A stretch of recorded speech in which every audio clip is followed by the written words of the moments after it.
Thank you very much for coming this afternoon. First of all, I'd like to thank the committee members that are present. I see Marilyn and Gay and Al, and Carl is here. He walked in with us. So I just want to thank them for the great job they did. We worked very hard and very quick and a lot of long hours going through about 48, 49 applications. Probably more than 40 were qualified. They had at least 3 years of collegiate coaching experience. And we got to interview some candidates, and far and away the committee felt unanimously that we got the best coach. And she's done a phenomenal job. She's been at USC the last 2 years as #1 assistant coach. She's coached in the WNBA. She coached at Mount San Antonio College in Southern California for 15 years as a head coach. An impressive, over 78% winning record, many-time conference champion. And before that, she was a couple years at the University of Redlands. And just did a great job in the interview process. Certainly has a personality that'll do well in Hawaii, has the experience, and the very first thing she wanted to do was get off the airplane and come straight and meet with the team, so she's already done that. It is my pleasure to introduce the next head coach of the Wahine basketball program, Laura Beeman.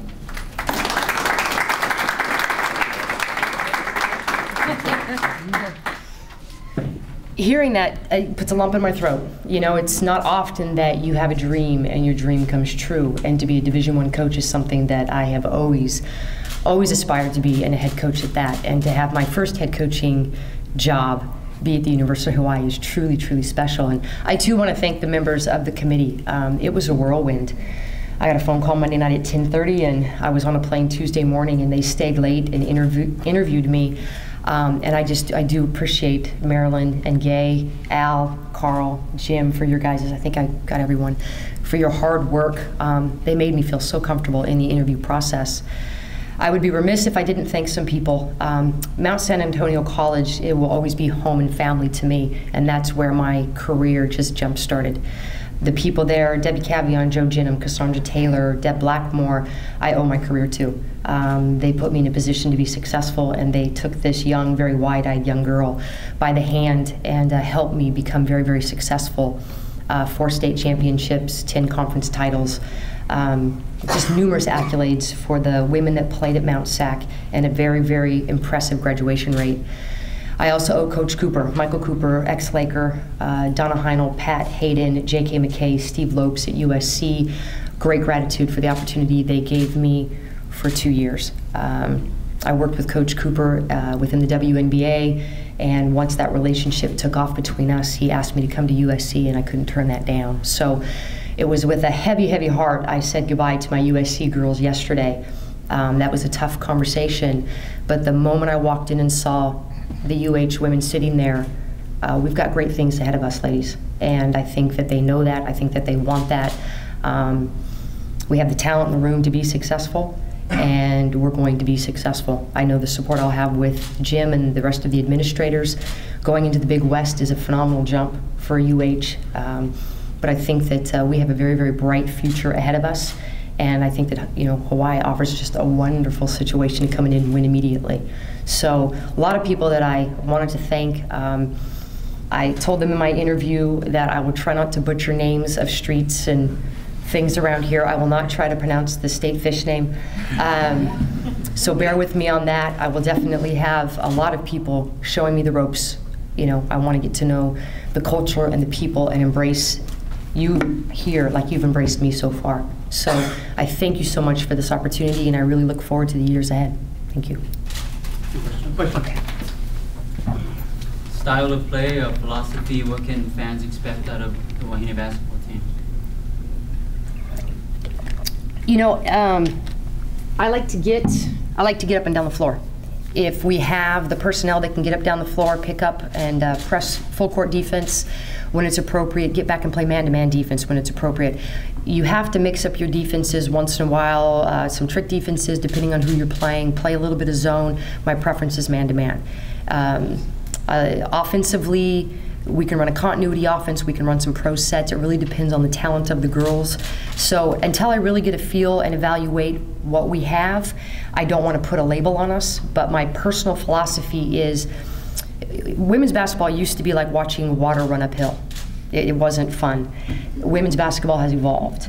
And where I would like to continue to take this program is basketball that's fun.